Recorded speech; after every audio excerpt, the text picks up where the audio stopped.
Assalamualaikum warahmatullahi wabarakatuh. Berjumpa lagi untuk materi selanjutnya pelajaran TIK. Hari ini kita akan membahas tentang materi cara kerja jaringan telekomunikasi. Untuk cara kerja jaringan telekomunikasi ada beberapa macam yang akan kita bahas untuk hari ini. Yang pertama itu adalah cara kerja dari WLAN. Kemarin kalian sudah melihat video dan mempelajari tentang jaringan WLAN. Sekarang adalah cara kerjanya, bagaimana sih WLAN itu bisa bekerja dalam jaringan telekomunikasi. Cara kerja WLAN dalam kehidupan modern komunikasi dapat dilakukan dengan memanfaatkan jaringan kabel. Artinya untuk WLAN dia menggunakan kabel untuk jaringannya. Terdapat berbagai jenis kabel untuk cara kerja WLAN, yaitu yang pertama itu adalah LAN. LAN digunakan untuk menghubungkan komputer yang terdapat di suatu gedung. LAN memungkinkan beberapa komputer dapat menggunakan satu printer secara bersama-sama. Jadi biasanya digunakan dalam gedung, habis itu perusahaan ataupun di sekolah-sekolah dan juga di kantor-kantor. Karena apa? Karena apabila dia menggunakan kabel LAN, otomatis dia bisa melakukan printer atau proses printer dari beberapa komputer yang berlainan. Biasanya satu komputer itu bisa menggunakan satu printer saja. Nah, dengan menggunakan kabel LAN, kita bisa menggunakan satu printer dari beberapa komputer yang ada di suatu ruangan. Yang kedua itu adalah MAN, MAN. MAN digunakan untuk menghubungkan sejumlah komputer yang terdapat pada beberapa kantor yang berdekatan letaknya. MAN mampu menunjang data dan suara, bahkan dapat terhubung dengan jaringan televisi kabel. Jadi untuk LAN ini lebih luas cakupannya untuk kabelnya. Artinya dari satu kantor dengan kantor yang lainnya dia bisa menggunakan atau berhubungan dengan menggunakan kabel LAN untuk menghubungkan komputer-komputer mereka. MAN mampu menunjang data dan suara, bahkan dapat terhubung dengan jaringan televisi kabel. Artinya dia bisa terhubung atau terkoneksi dengan televisi untuk menyiarkan suatu siaran-siaran yang ada di televisi. Dan yang ketiga itu adalah WAN. WAN adalah jaringan komputer yang mencakup area yang sangat luas. WAN dapat menghubungkan komputer yang terdapat dalam suatu negara. Artinya untuk WAN ini dia menggunakan kabel yang kategorinya besar, sehingga dia bisa mencakup area yang sangat luas seperti suatu negara. Jadi di suatu negara komputer-komputer itu bisa terhubung ke pusatnya langsung, atau bisa dikategorikan komputer-komputernya dari satu provinsi ke provinsi yang lain itu bisa terhubung atau terkoneksi dengan bantuan kabel WAN ini. Dan yang terakhir itu adalah internet. Untuk internet sendiri kalian sudah tidak asing lagi karena kalian sering menggunakan internet ini, dan juga kalian otomatis di rumah-rumah misalkan ada komputer lebih mudah menggunakan atau mengakses suatu siaran-siaran dengan internet. Lalu apakah internet itu menggunakan kabel? Jawabannya ya. Untuk minggu kemarin kita sudah membahas tentang optik atau serat optik yang biasa digunakan oleh internet, atau contohnya seperti IndiHome yang ditanam di bawah tanah. Fungsinya kalian tahu semua sudah karena kemarin sudah dijelaskan juga. Jadi internet merupakan jaringan komputer yang mencakup seluruh dunia. Orang-orang yang menggunakan internet berarti terhubung ke semua komputer di dunia yang terhubung ke internet. Jadi syarat utamanya apabila komputer itu bisa terhubung ke komputer kalian dari satu negara ke negara lain, syarat utamanya itu adalah komputer tersebut harus terhubung dengan internet. Oke, kita lanjutkan yang berikutnya.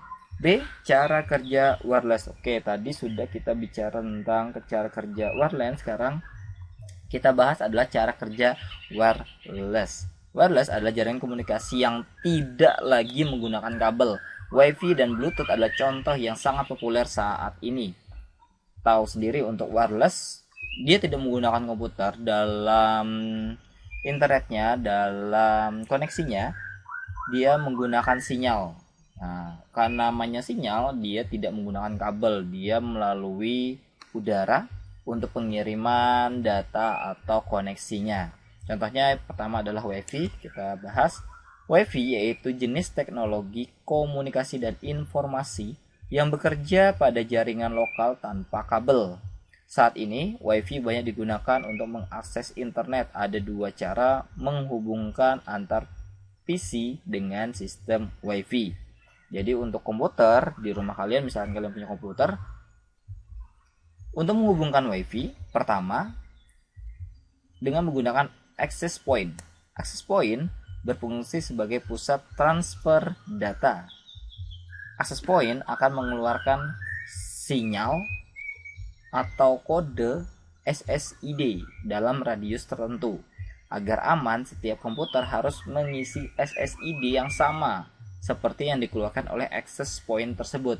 Artinya, apabila access point itu mengeluarkan suatu password atau ID, maka komputer lain yang ingin menggunakan Wi-Fi yang berasal dari access point tersebut, dia harus memasukkan ID yang sama. Apabila tidak sama, otomatis Wi-Fi tersebut jaringannya itu tidak akan bisa tembus ke komputer kalian. Ya, anggaplah kalau misalkan secara logika atau yang biasa kalian gunakan itu password. Nah, apabila suatu Wi-Fi dia diberikan suatu password, otomatis kalian memasukkan password tersebut.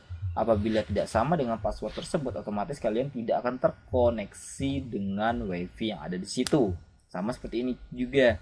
Apabila PC kalian itu tidak sama ID atau kode dari access point, maka komputer kalian itu tidak akan terkoneksi dengan Wi-Fi tersebut. Kedua, sistem ad hoc. Koneksi antar komputer dilakukan secara peer-to-peer. Sistem ini tidak memerlukan access point. Keuntungannya lebih murah dan praktis apabila yang terkoneksi hanya 2 atau 3 komputer. Kelebihannya, dia lebih murah, dia tidak memerlukan access point, artinya tidak ada kode sama sekali. Kita bisa langsung terkoneksi dengan Wi-Fi tersebut. Tetapi kelemahannya, dia hanya bisa digunakan 2 atau 3 komputer. Bagaimana kalau misalkan lebih daripada itu? Contohnya 5, 7, 10 terusnya, otomatis sama seperti kita juga. Pada saat kita terkoneksi dengan suatu Wi-Fi, apabila penggunanya itu banyak, otomatis apa yang terjadi? Koneksinya itu akan lambat. Kalau misalkan lambat, otomatis kita untuk menjelajahi suatu informasi itu akan menjadi sangat-sangat lambat. Selanjutnya kita lihat adalah Bluetooth. Nah, untuk Bluetooth memerlukan jaringan kecil untuk memindahkan file yang akan dikirim. Kelebihan Bluetooth terletak pada tidak diperlukannya koneksi kabel antar alat, tidak mahal dan otomatis. Nah, Bluetooth sendiri banyak kalian gunakan pada saat dulu. Biasanya dulu banyak menggunakan Bluetooth untuk memindahkan suatu file. Dia tidak memerlukan kabel, tidak memerlukan koneksi. Dia menggunakan manual. Misalnya kalian mencolok suatu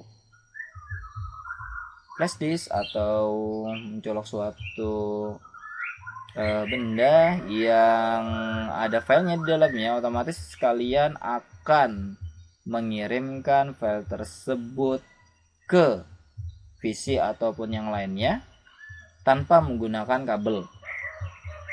Untuk Bluetooth sendiri biasanya memakan waktu yang agak lama karena dia mengirimkan data tidak menggunakan kabel tapi dia menggunakan sinyal. Tapi semua itu tergantung juga dari besar kecilnya file yang akan dikirim. Untuk mengirim sinyal, Bluetooth memerlukan energi 1 miliwatt saja. Bagaimana kalian bisa membayangkan 1 mili? 1 mili watt itu sama saja dengan 0,001 watt. Energi tersebut itu dikategorikan sangat-sangat kecil sehingga tidak menguras baterai HP kalian, tidak menguras energi dari benda yang akan memindahkan file tersebut dan sebagainya. Jaringan ini mentransmisikan data melalui gelombang radio yang berfrekuensi 2,45 GHz. Nah, untuk gelombang radio ini memiliki jaringan yang tinggi sehingga sinyal ini bisa dikatakan dia sangat cepat, maksudnya seperti itu. Sinyal ini tidak mengganggu sistem komunikasi lain, namun daya yang kecil ini jangkauannya itu kecil, hanya sekitar 10 meter persegi. 10 meter persegi artinya 10 kali 10 100 meter. Seperti itulah kategorinya atau jangkauannya. Jadi untuk Bluetooth dia tidak terlalu luas, kecil saja, tetapi dia tidak mengganggu gelombang-gelombang yang lainnya atau sistem komunikasi yang lainnya. Itu kelebihannya dan kekurangannya. C. Cara kerja satelit. Nah, untuk cara kerja satelit, kalian tahu sendiri, di dalam rumah kalian otomatis ada televisi. Nah, televisi itu cara kerjanya dia menggunakan jaringan satelit tersebut. Satelit bergerak dengan kecepatan yang sama dengan kecepatan rotasi bumi. Tahu rotasi bumi? Oke, tahu, otomatis kalian sudah belajar di SMP, ya kan? Nah, dengan satelit industri, televisi dapat menyampaikan berita dari tempat kejadian peristiwa secara langsung. Jauh di atas bumi, parabola pada satelit mengumpulkan gelombang radio. Jadi untuk gelombang radio itu bukan gelombang yang ada di radio yang ada di rumah kalian, bukan seperti itu, tapi gelombang radio ini adalah gelombang yang memiliki frekuensi yang tinggi sehingga dia bisa mengirimkan sinyal secara cepat. Nah, gelombang radio ini digunakan oleh stasiun televisi untuk mengirimkan sinyal ke satelit tersebut. Nah, gelombang radio itu akan mengumpulkan semua informasi yang dikirimkan oleh industri televisi. Lalu gelombang radio ini akan terkirim ke parabola yang ada di satelit luar angkasa, atau intinya dia itu di atas permukaan bumi.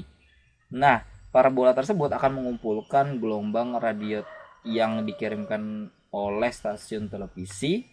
Lalu sinyalnya itu akan diperkuat sehingga cukup kuat untuk memberikan gambar yang bagus dan jernih ketika tertangkap kembali ke bumi. Jadi dari bumi itu akan dari tempat kejadian di bumi itu akan dikirimkan sinyal gelombang radio ke parabola yang ada di satelit. Setelah itu satelit tersebut dengan parabola yang ada di luar angkasa itu akan memperkuat sinyalnya. Setelah itu akan mengkonversi semuanya menjadi lebih kuat sehingga gambarnya lebih jernih, suaranya itu lebih jernih, lalu mengirimkan kembali ke stasiun televisi yang ada di bumi yang biasanya itu ada di pusat. Nah, lalu satelit itu akan mengirimkan sinyal yang telah diperkuat ke stasiun darat. Dari sini gambar dapat dikirim ke studio televisi dan ke rumah-rumah. Proses ini disebut dengan downlink. Dan yang terakhir, cara kerja modem. Modem sudah biasa untuk kalian.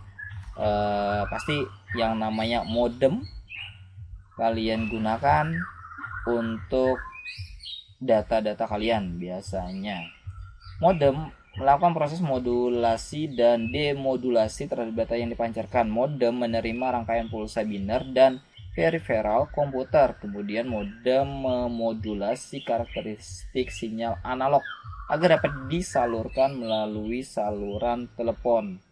Modem pada pihak penerima itu akan melakukan demodulasi.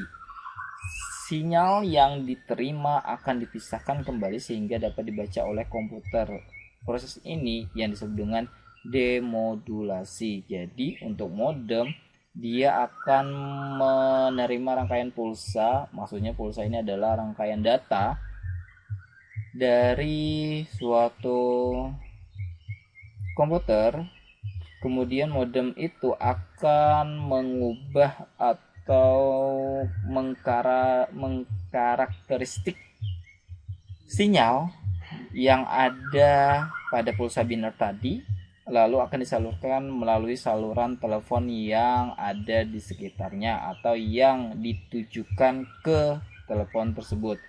Lalu yang penerima itu akan melakukan suatu demodulasi. Jadi sinyalnya itu akan diterima lalu dipisahkan sehingga bisa dibaca oleh komputer, yang mana merupakan rangkaian pulsa binär, yang mana peripheral untuk komputer. Jadi di HP tersebut akan terlihat suatu huruf ataupun gambar. Nah, seperti itu cara kerja dari modem. Sampai di sini untuk materi TIK hari ini.